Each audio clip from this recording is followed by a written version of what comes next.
Ferenga sir. Who's Ferenga? Ferenga ko आंथ' सिनायामोन आवगायाव. गामिनि बेबो हेडमेन आरो बिसोरा राजा पिउ जायो राजा होननाय बे ओनसोलनि बे बर' दानस'नो हाबा बे राजा पिउ जायो आरो राजा जायो बे ओनसोलनि राजा बे ओमफ्राय उइदाउट पारमिसन बिनि अनगा हेडमेननि अनगा बे ओनसोलाव दा हाब थारमाने खर'आ जखागोन आरो दा बे रेसनखौ लायनो थांनायाव खस्थ'थ' दङ बहुद बर' फरायसालिनि जेसेबां जेंना दङ खेबसेयावनो सुस्रांनायनि बिथांमोना रादाय होनो गोनां जाबाय जोंनो गंसेबो भेन्सार स्कुल थानो मोनला राजखान्थिया गावनि थाखाय नङा सोरनिबा उदैखौ सुफुंनो थाखाय नङा थाखा फैसा खामायनो थाखाय नङा राजखान्थिया रायजो राजानि थाखाय खालामनांगोन आरो रायजो राजायानो दिनै सोरबा लिडारखौ नागिरनानै गावनि सेन्डेल फिथा जजासे नागिरहैनो गोनां जायोबा बोरै जानो बेलाय তেখেতে যেনেকৈ কথাবিলাক কয় আমি তেনেকুৱা নকওঁ তেখেতে বহুত মিছা কথাও ক'ব পাৰে তেখেতে নোহোৱা কথা এটাটোকো কৈ দিব পাৰে যে যিটো কাম কৰিবও নোৱাৰে সেইটোকো তেখেতে কৈ দিব পাৰে চ' যি কথাবিলাক আমি নকওঁ আমি ভাবোঁ যে এইটো কথাটো কৈতো লাভ নাই এইটো কৰিব নোৱাৰে কিন্তু তেখেতে এইটো কৈ দিব যে মই এইটো কৰিম তো তেনেকুৱা বিভিন্ন কাম তেখেতে কৰিব পাৰে যিটো আমি কৰিলেতো আমিও কৰিব পাৰোঁ মানুহ কিন্তু আমি নকৰোঁ কাৰণ আমি এটা ভিজন লৈ আহিছোঁ যে সমাজখন 30-40 বছৰ বিভিন্ন পৰিৱেশৰ মাজেৰে পাৰ হৈ আহিছে তাত আমাৰ বহুত ক্ষতি হৈছে তো আজিৰ সময়ত ৰাজনীতিক ক্ষমতাৰ কাৰণে 10টা মিছা কথা কৈ 10টা নালাগা কথাবিলাক কৈ পেলাই ৰাজনীতি কৰাতকৈ সমাজখনটো আকৌ ভুগিব লাগিব ইয়াতকৈ লাহে লাহে যাওঁ আৰু সেই সময়ত মই প্ৰিফাৰ কৰিছিলোঁ যে 10টা ভুল কাম কৰাতকৈ ইলেকশ্যন হাৰাটোও ভাল কাম কৰি মানুহক কষ্ট দিয়াতকৈ মইতো ইলেকশ্যন হাৰাটোৱে ভাল পাওঁ আৰু সেই সময়ত মই কৈছিলোঁ যেতিয়া চেণ্ডিকেটৰ মানুহবিলাক গৈছিলে গুৱাহাটীৰ পৰা কৰবাৰ পৰা সদায় যায় যে আজি গৰু পাৰ কৰিব লাগে কালি কিবা পাৰ কৰিব লাগে কালি মদ পাৰ কৰিব লাগে 10 কোটি দিম 20 কোটি দিম মই তেতিয়া কৈছিলোঁ যে মই ইয়াত গেং বনাবলৈ অহা নাই যেনেকৈ কথাবিলাক কয় আমি তেনেকুৱা নকওঁ তেখেতে বহুত মিছা কথাও ক'ব পাৰে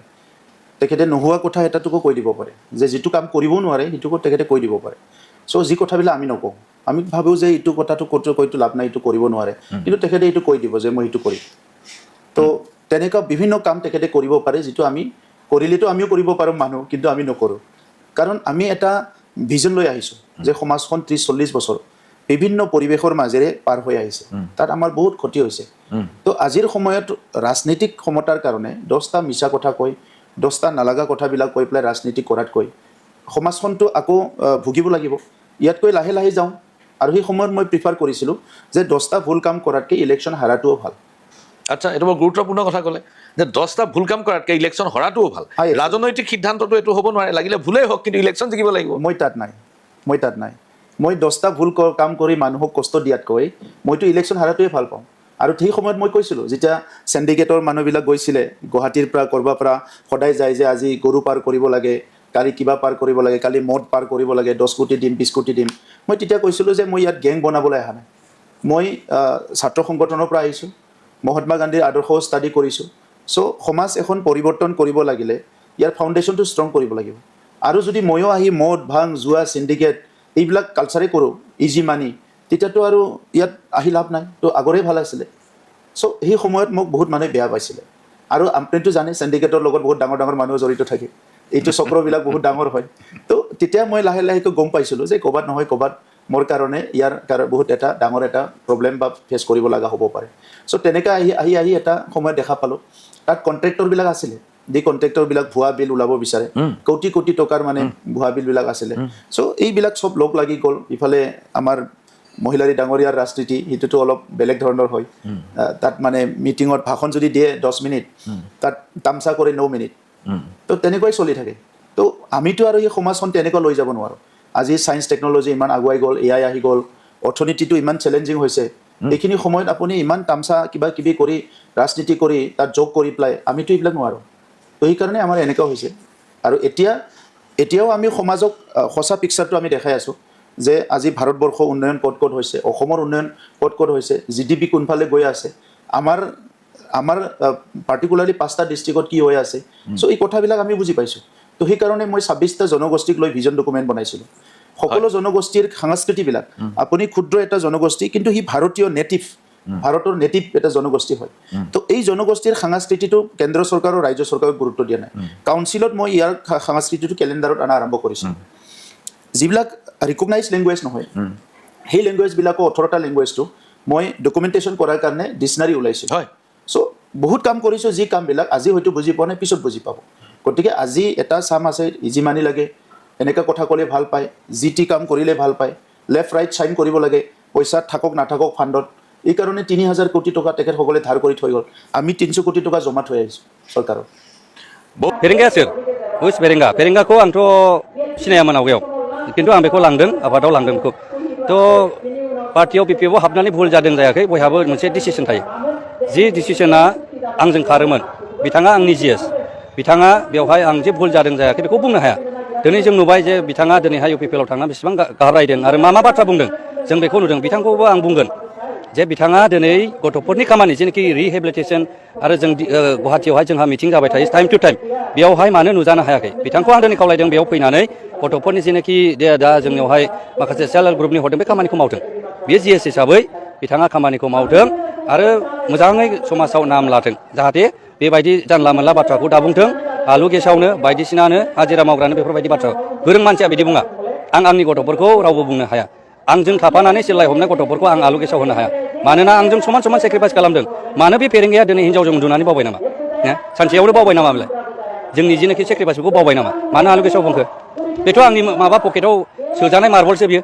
बै समाव दाबो दा बिथाङासो राइट डिसिसन लायाखै रं डिसिसन बिथाङा रं डिसिसन लादों जि जोंनि दिनैहाय गाबख्रावनाय बिमाफोरनि जेनाखि हांमा बेखौ बिथाङा दिनै सुफुंनो हायाखै जों बेखौ माब्लाबाबो बावनो हाया बिथाङासो दिनै बेखौ मावनो हायैनि हानाय नंला आं गथ'फोरखौहाय जोंनि रिहेबिलिटेसनावहाय आं मावफुंनो हानाय नंला होननानै खारनाय जाहैबाय नङाब्ला दिनै मानो खारनोमोन जों ज' जेरावहाय जों ज' थादों बिथाङा दिनै मानो आलादा थानो हागोन बेफोरनो माने मोनसे बिथांनि सर्ट माने थौले मेलेमखौ खोन्थानाय जाहैदों थ' जों बेवहाय खुनु सिन्था गैया फेरेंगा गैयाबाबो जोंनि खामानिया जागासिनो दं फेरेंगा गैयाब्लाबो जों दिनै बिपिएफ सरकारा देरहागोन बिथाङा काम्पानि समस्ति 14 नं चिरां दुवाराव जेननाया एकदम 100% बिथाङा ब्लाइन्डलि गावगा मा खालामदों बेखौनो मिथिया बियो गावगा मा दङ गावगा मबे पदआव दं बेखौनो मिथिया बेनिखायनो बिथाङा जानला मानला बाथ्रा बुंलाबायो आरो उइदाउट एनि आइडियलजि जेबो आइडियलजि गैया बिथांनि बुंनाया बे आइडियलजि गैयै बाथ्राखौ बुंलाबायनायखौ रायजो राजा मोजां मोनाखै बिथांखौ दिनैहाय समाजाव दिनैहाय मा होनदों जे बेखौहाय साननो रोङै होननानै सासे मानसि होननानै बुजिदों दा बेनिखायनो जों खावलायदों बिथांखौ जाहाथे दिनैनिफ्राय आरो भबिष्यतावबो जुदि सोमावसारबायब्ला बे लाइनाव मोजाङै पजिसनाव फैनानै जों खामानिखौ मावला आं बिथांखौसो खावलायदों मानोना आं दिनै गाबोन देरहागोन आंहा बिजिबो जानो हागौ बिथांखौ आं खावलायदों बे गावगाथ' जेनखागोन बे जेनोब्ला बै रिहेबिलिटेसन खामानिखौ आं मावनो बिथांनो होगोन मोनसे खोन्थाया ओरैबायदि दैखराव थानाय एम्बुआ गावखौनो सागोराव थानाय बायदि मोनो आरो दैखर आरो सागोरनि डिफारेन्सखौ बाहेरायाव थानाय मानसियासो सिनायो दानिया बिथांमोना होनदों बिटिआर एकर्डआ बिटिसि एकर्डजों जेबो थफाथि गैया एबा फारागथि गैया होननानै आं मोनसे बाथ्राखौनो बुंनो नागिरदों थांनाय एसेम्बलि इलेक्सननि गेजेरजों नोंथांमोना मोननो हादों फिथाइखौ रोखा रोखानो बिटिआर एकर्ड जानायनि साननैसो उनावनो जोंनि बर' रावनि थाखाय बर' बिजोंनि थाखाय आसाम सरकारा सेपारेट डाइरेक्टरेट आलादायै होखाबाय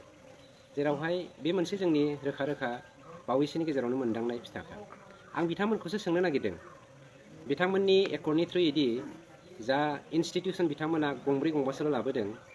बिथांमोननिख्रुइ जोंनि जा एकर्डनि दफाफोरजों मोनबोनाय इन्सटिटिउसनफोर बे इन्सटिटिउसनफोरा 10 गुन बारा दं बिथांमोना स्मल स्केल इन्डास्ट्रिनि गेजेरजों बिटिसि हालामनि गासैबो जाथि जनगोष्ठिखौ डेभेलपमेन्ट खालामनो नागिरदोंमोन नाथाय जोङो दिनै मिडियाम इन्डास्ट्रिनि गेजेरजों जोंनि बिदा फंबाय बिब' बिनानावफोरखौ जोङो रिहेबिलिटेसन होनानै बा संस्थापन होनानै गुबुन हालामाव खामानि मावहैनाङैनि मोनसे बेबस्थाखौ जों लादों बिथांमोना होनदों बिटिआरआ बिटिसिनि बायदियानो एबा बिटिसियानो बेवहाय जेबो फारागथि गैया होननानै आं बेखौ कुइसन खालामनो लुबैदों बेयो जुदि बिटिआरआ बिटिसियानोमोनब्ला बिटिसि एकर्डनि गेजेरजों नोंथांमोना बिटिसिनि बायजोआव थानाय जोंनि बर' फंबाय बिदामोननि थाखाय मा मावदोंमोन दिनै कार्बि आंलंआव थानाय बर'फोरा एसटि मोननाय जाथों होननानै नोंथांमोननि एकर्डनि दफानि गेजेरजों लिरथाखानाय दङमोन नाथाय 17 बोसोराव नोंथांमोना दिनै होफैनो हादोंना बिटिसिनि बायजोआव थानाय बर' हारिफोरा राजखान्थि बिथिङाव रांखान्थि बिथिङाव समाजखान्थिनि बिथिङाव गब'नानै दङमोन बिथांमोनखौ दिनै बिटिआर सुक्तिनि गेजेरजों बर' कसारि वेलफेयार काउन्सिल लाबोना होफैबाय बे मोनसे जौगानायनि सिन नङाना आरो मोनसे बुंबावनो नागिरदों इनक्लुसन आरो एक्सक्लुसननि गेजेरजों जोङो कमिसन दानानै बावैसोनि गेजेरजोंनो जोङो जुदिहे कर'ना भाइरासनि जेंनाया जोबोब्ला राजखान्थि बिथिङाव आखाइ होनानै आसाम सरकारनि दैदेननाय बायदियै जोङो जेब्ला इलेक्सन जानो गोनां जागोन बेवहाय जोंनि हान्जाया थाबैनो जुदि बे सरकारखौ दानो हायोब्ला बिटिसिआवहाय जोङो खोब खम समनि गेजेरजोंनो कमिसन दानानै जोङो इनक्लुसन आरो एक्सक्लुसनखौ मावजोबनानै जोङो 60टा सिटनि कनस्टिटिउन्सिनि बाथ्राखौ बोनानै मोनसे आबुं बिटिआर दानो थांगासिनो दङ बिदि नोजोरखौ होनानै नोंथांमोना बबे बाथ्राखौ नायनानै दिनै बिटिसिखौनो बिटिआरखौनो बिटिसि बा बिटिसिखौनो बिटिआर होननानै बुंनो नागिरदों आं सोमोनांदोंसो। सार जों खोनानो मोन्दों जेनेबा बिटिसिखौहाय बिथां जेनेबा बिपिएफ पार्टिया बिराद डेभेलपमेन्ट खालामदों मायाव लामा बायदिसिना दालां कालभार्ट बिल्डिं लुनायाव थ' बेनो जोंनि सेटिसफेक्सन नामा अभारअल डेभेलपखौ जों बिजोंनो मोनगोन नामा सार? सोलोंथाइ गैयै मोनसे हारिया इयुन गैयै मोनसे हारिफोर बायदि जाय हारिया सोलोंथाइ गैया बे हारिया मोनफ्रोमबो 14 साननि गेजेरजों गोमालांनायखौ दिनै जोङो रिसार्च स्कलार्सफोरनि रिसार्च खालामनायनि गेजेरजों मोननो हादों। जोंनि बिपिएफ हान्जाया बेसेबां सोलोंथाइ गोनां दैदेनगिरिफोर दङ जों साफ्रोमबो मिथिखागौ। बिथांमोना जाग्लुंनाय लोंग्लुंनाय बेरायग्लुंनाय सोबख्लुंनाय सोबख'नाय बायदिसोनो गोजोबनानै दङ आरो बिथांमोननि जा जोंनि गेजेराव रिउमार लाबोनाय बे रिउमार लाबोनाया जोंनि बर' माहारि आरो बे बिटिसि हालामाव थानाय बा बिटिआर हालामाव थानाय गासैबो जाति जनगोष्ठीफोरखौ जाम्बा खालामनानै बिबेकहीन खालामनानै सोबख'बावनो नागिरनायनि मोनसे थान्दानि अनगा गुबुन जेबो गैया। नंखायनो आं इउपिपिएल हान्जानि सासे सोद्रोमा जानानै बेखौनो खावलायनो नागिरदों जोङो फै जोंनि बिबेकजों जोङो बिपिएफ हान्जानि बेरेखायै दावहा नांनि। बिथांमोना थांनाय 17 बोसोराव गासैबो जोंनि जा मोननांगौ मोन्थाय बे मोन्थायफोरखौ सोबख'नानै जोंखौ गोजानाव दोनदों आरो बिथांमोना नाय दिनै क'क्राझार टाउना बिपिएफ टाउन बिनि अनगा बिथांमोना मा मावदों दिनै मोनसे लामाखौनो बिथांमोना 7 बार 8 बार सेंसन खालामनानै जागासिनो दङ। गोबां लेखा गोरों गथ'फोरखौ नोंथांमोननो सेंसन होगोन होननानै गावनि थाखाजोंनो बिथांमोना लन लानानै गावनि न'खरनि धन सम्पतिखौ फानग्लुंनानै लामा दालां बानायग्लुंनानै दिनै बिथांमोना बे बिलखौ होआखै। बिनिख्रुइ गाज्रिसिन सोबख'नाय आरो मा थानो हाबावगौ आरो बयनिख्रुइ दुखुनांथावसिन बिथांमोना दिनै जानो गैयै मानसिफोरखौ जब कार्ड आरो रेशन कार्ड लानानै पलिटिक्स गेलेदों। बिथांमोननि जब कार्डखौ लानानै बिथांमोना गावसोरनो रां बहननानै जानाया जोंहा गोबां फोरमान दङ।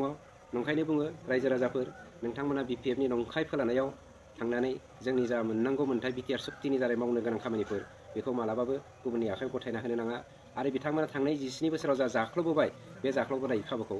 आनादार 5 इयार्सजों सानसेबावनो नाङा।